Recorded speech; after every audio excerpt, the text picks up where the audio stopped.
Anti-bias approach is something that can be embedded into any setting. It's not a standalone curriculum. It's more a frame of mind and a way of looking at the world. The embedding of the practice starts long before the child enters the service. It is when that first phone call with parents. And then for me, what is hugely important is when we get to our enrollment evening. And as a team, we set out our stall, as to say. So we have an opportunity to share with parents, this is what Curious Minds is about. This is what we do. This is how we do it. And you have a role in this. If we are to do this in a meaningful way, then we are going to need your input. We're going to need your support. So again, right from the get-go, parents are aware of what they're signing up to. At the back of the guidelines, there's a whole area where we talk about different diversities to give people some, information and also, pointers to engage with some of these questions. But the key is the intersectionality of those diversities, because they don't stand alone, because a traveller can be a girl, a boy, have a disability, be gay, So that intersectional and those multiple identities are really important. The second thing in terms of those diversities is that we often think that diversity is about the individual or discrimination is about the individual. But it's much deeper than that. It's structural, it's embedded in our societies, in our social institutions.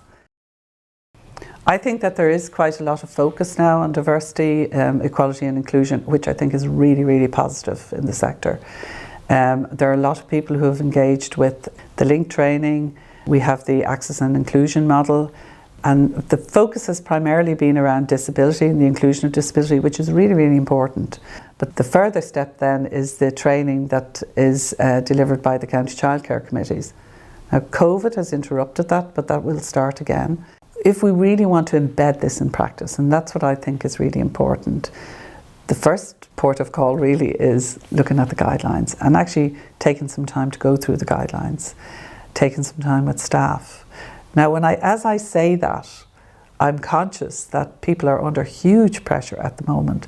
So sometimes an area like diversity can often be, put to the side because we have other really pressing things to do, and that's completely understandable. But I think that in terms of what we want to do in early childhood, and I suppose that creeps into the junior classes as well when we talk about these guidelines specifically, the junior classes in primary school, what we really want to do is begin to support people to have a really more deep awareness. I think what happens with some of these issues in early childhood is that people begin by doing, really interesting things that work. The way you implement the anti-bias approach depends upon your cohort of children and also the issues that are coming up for those children. So every year is different. It's not a one size fits all. We will use the goals as a framework, but the cohort of children and the issues are what guides us. We have quite a diverse group of children attending the service, and we would have quite a few Muslim children. And this little girl came in this day and she was showing us her mehndi. So mommy had decorated her hands in henna because they were going to have a very special celebration. And of course, all the children wanted the henna tattoos. So she was going around with her pen and she was drawing them on everybody's hands. So come home time, I was telling the mum and we had a conversation about it. And I said, we operate out of an emerging curriculum, and their children are really interested in learning more about Eid. And again, with COVID, the mum wouldn't be able to come in, into the service. But I said, I have a book, and I'm wondering if you might have a look at that book and see how we might use it. Is it suitable? Are there things we need to change in order for it to be meaningful for your child and to accurately represent this celebration? So the mum took it home and she rewrote the whole book.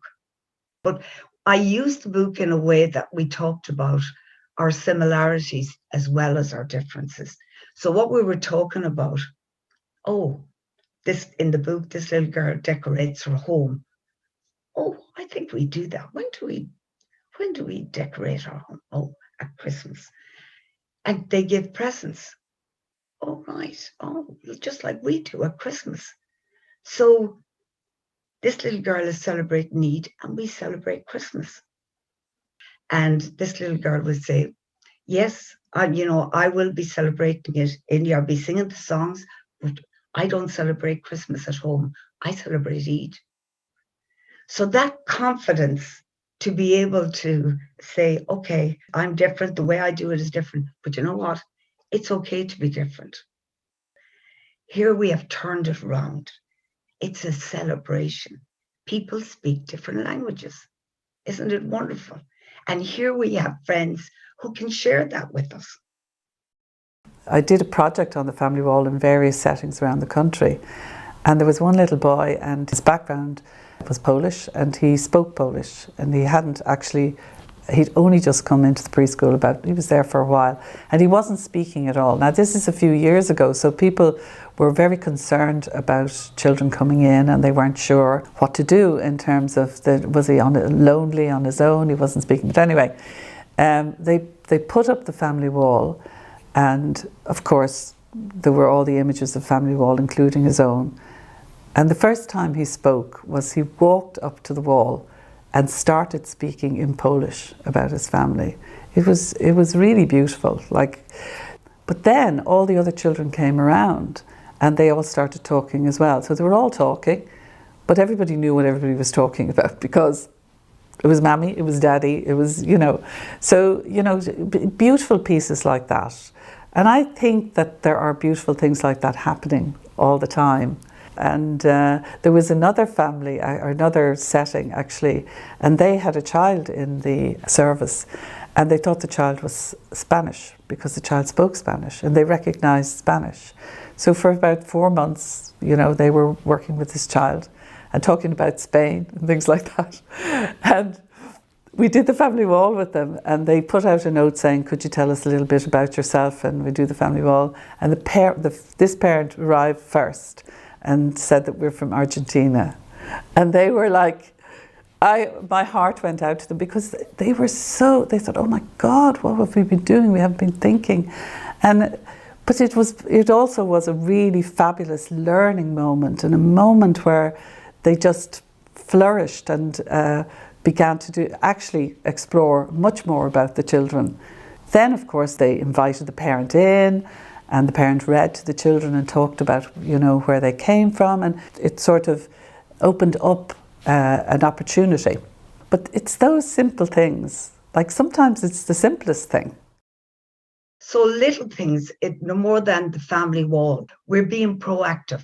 We ask for the photographs before the child comes into the service so that it helps that transition from home into the service, so that the child sees the people who are important to him are up on this wall.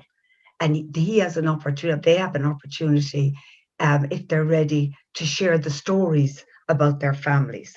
And that family wall is never left alone. And we have it kind of in a central position in the room where we do our greeting time, where we have our little community of thinkers. So there's always somebody going over, taking it down and elaborating and building on the stories that they've already told us. It's alive. We had a little boy who joined our service, and their family were Hindus. And this little boy came in, he was very withdrawn and he wasn't interacting. And we were concerned, and we were talking to the mother and wondering, where do we go from here? How could we build this child's self-confidence, sense of belonging, within our service. And she had heard about some of the work that we do, and it was nearly time for Diwali, and she told us that they were celebrating it at home, and he was really, really excited about it. So she asked if maybe she could come, and together they would do something around Diwali. So she came into our service, and he was wearing his special clothes, and she talked about it at the Festival of Lights, and she told us stories about the gods, and together they done some sand paintings for us. And I mean, you could see in that child was 10 foot taller on that day. But the big thing was that from that day on, that child was so confident. You know, he was reminding us about this special day, what had happened. Within a week, that child was leading a large group time around planets, because this was his area of expertise. And this further kind of built his self-confidence, his self-identity, his sense of belonging. If we're to do work that is meaningful for their children, that the children can identify with, then we have to have, that needs to come from our parents. It's not about going on the internet or researching it, because these are parents, they're living here in Ireland. It's not the same all over the world. And I think it's important that it's meaningful for the child. So we're celebrating in a way that the child can identify with.